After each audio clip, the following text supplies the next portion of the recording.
Autobots, transform!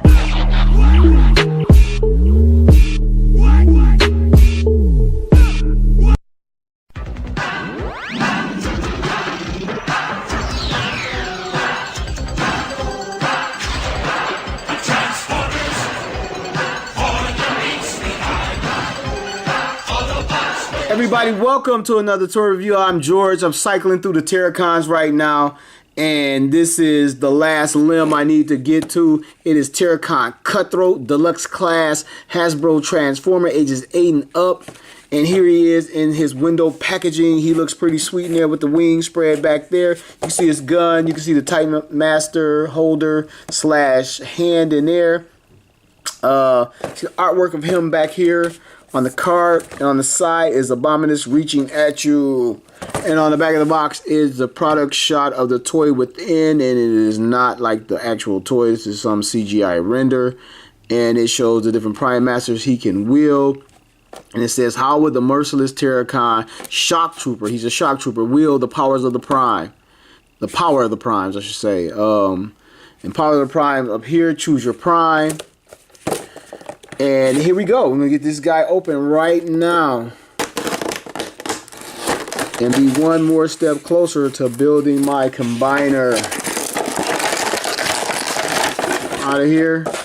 And in the back of the packaging is his collector's card. There he is flying through the air, terrorizing Autobots.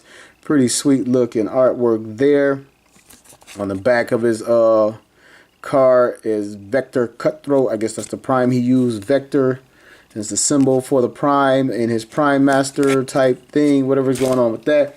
And I never show you, I don't pull them out most of the time. They're all packaged with instructions. I try not to use them just because that's the way I am. And here he is. I'm going to get him out.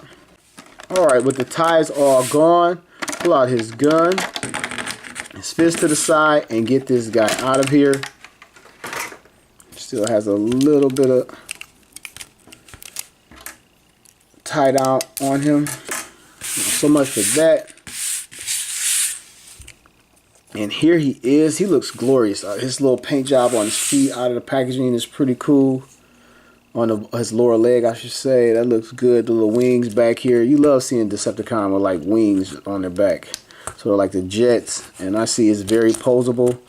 Anyway, we'll take a look at his face sculpt. He has the red eyes. I got a little nick on my nose. I see it already. I did not do that. And he doesn't have a lot of detail in his face like the little line work a lot of these guys have, or the little thing on the chin. This guy doesn't have it. Has a lot of molded detail on the top of his head, little crown type looking thing. And taking a look at his paint. His paint's pretty okay. He has a teeny tiny Decepticon symbol there. Has some red paint here. And then the bulk of his paint is down here on his shins. His legs are pretty hollowed out. I can see that where they fold up per transformation. There's a port down here for a fist or something. So anyway, I'm going to jump. Well, take a look at his back, the molded and wing details. Probably see a lot more in his beast mode. Okay, we're going to check out the head. And I'm sure the head is not going to get much but a rotation. Pretty much nothing but a 360 out of the head. It's unfortunate they didn't just stick a ball joint on all these guys where they can look up and down. Or at least up. A lot of times when they look down, they're looking right into the chest. And coming to his arms, shoulders, we got it out this far. And it's on a ball joint, giant ball joint there with 360. If not for the wings. And we cannot fully get the wings out of the way. So there is no complete, sort of, I guess if you swoop it to the side, you get a 360 that way. He has a bicep swivel. Why some of these guys have the upper shoulder bicep swivel and some guys don't, I don't know. But he has it in his, and then he has the elbow bend because he doesn't have the ball joint in here. He just has a pin in there. Some guys have the ball joint, some guys don't. Coming to his fist, it actually looks like a ratchet. They tried to mold in some detail. It does nothing but fold away per transformation. The waist, all these guys 360 at the waist because in combiner mode it's like the elbow and you can get all that articulation out of there. His thighs. He has ball joints in there. You can get his legs out this far. I'm losing the hinge over here. Upper thigh swivel, you can clearly see the cut there. Has some nice molding and detail on the front of his legs too. Coming to his knee. Uh-oh. Okay, there it is. It's a little stiff. You can get his leg up this far if you wanted to. And he doesn't have anything below the knee. He has a molded, sculpted foot, but there's nothing happening there. You see it's just molded out, hollowed out, I should say, and there's nothing happening there. Get his double barrel blaster. Very reminiscent of the G1. Apparently it ports somewhere else as well with that little thing in there. Get this guy. Again, not much was revealed about these guys' personality in the G1 cartoon. That's pretty much what I know them from. I don't think they really had a major role in any of the comic books that I know of. So here he is wearing the giant beak on his chest in his robot mode.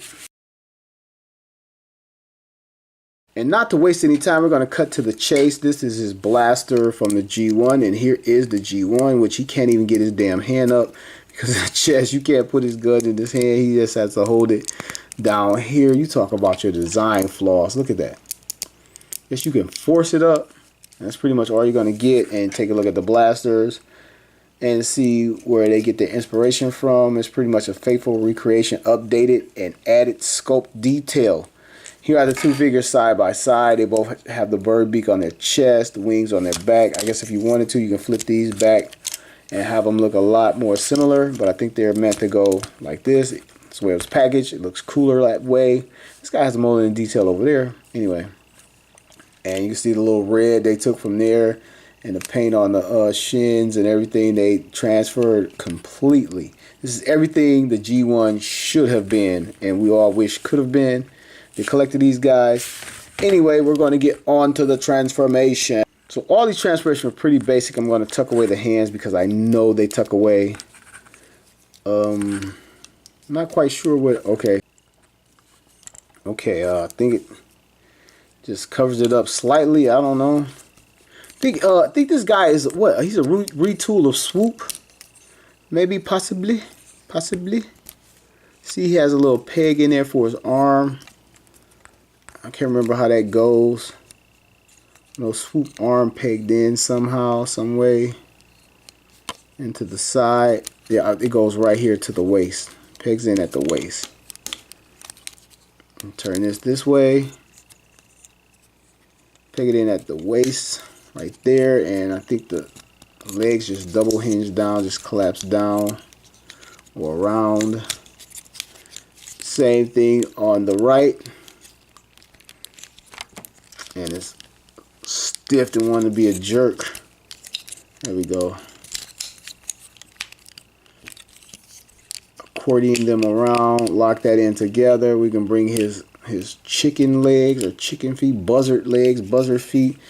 Bring his tail down. His tail goes together like that. Bring that around. Yeah, he's pretty much Swoop.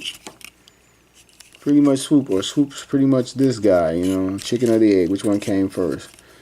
And I think this is all we're getting out of this interstellar spatial vulture type thing. And on mine, this little head is not pinned or hinged on really good. It's constantly popping off, and it just sort of masks the robot head a little bit. So you're not getting a lot of articulation out of there. This is all it's really doing. In this mode, he has articulation at the beak. But again, this head, it disappoints me and it scares me a little bit because it keeps popping off. And the wings are probably the most articulated thing in this mode. These two, the tips of the wings hinge in and out like this. You can get them all the way down and back in like that. All the way out and even past the little cut here. I don't think it's meant to go past the cut, but you can get it past it. And it's hinged here. He can flap up and he can flap down. He can do a lot with his wings.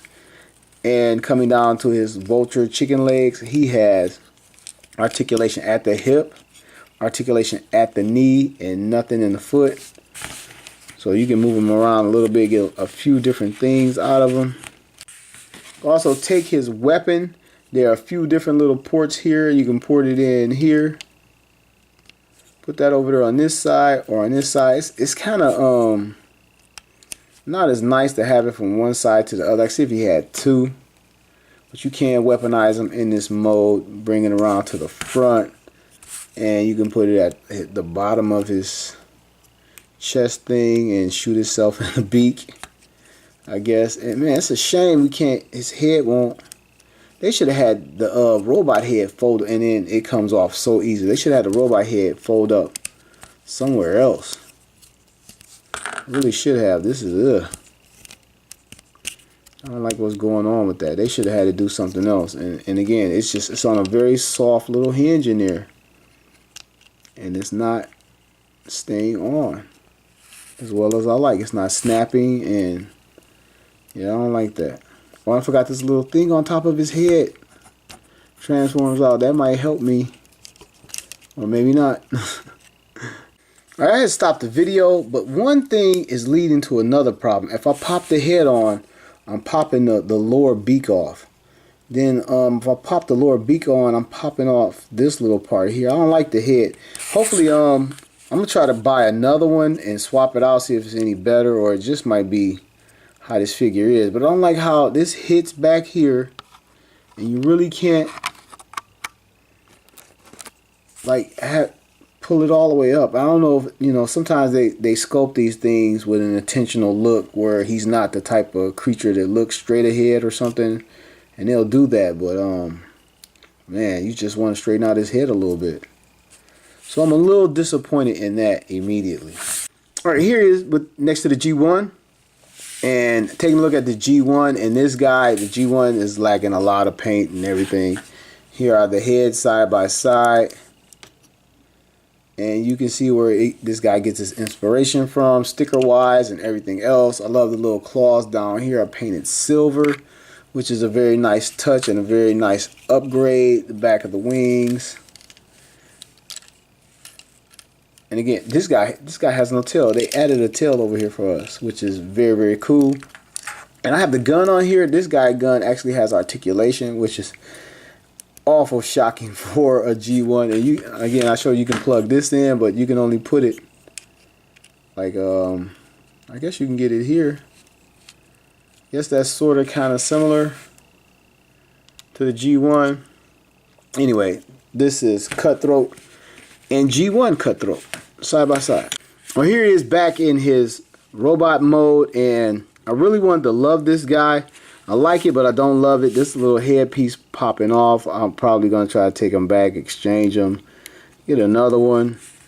Hopefully it's better. I don't know if it's like this on yours if you have it, but look, it pops off pretty easily off of that. Other than that, besides that, it's really cool. But with the bird head or whatever, chicken or whatever he is, head popping off, that's pretty important. If it had been something else, maybe like the leg or the fist, you know, I'm like, I really wanted to love this figure, but it's okay.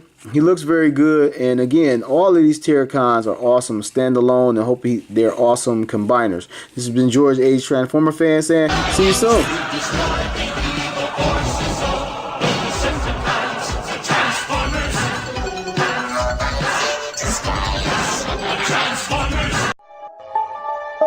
Autobots, transform!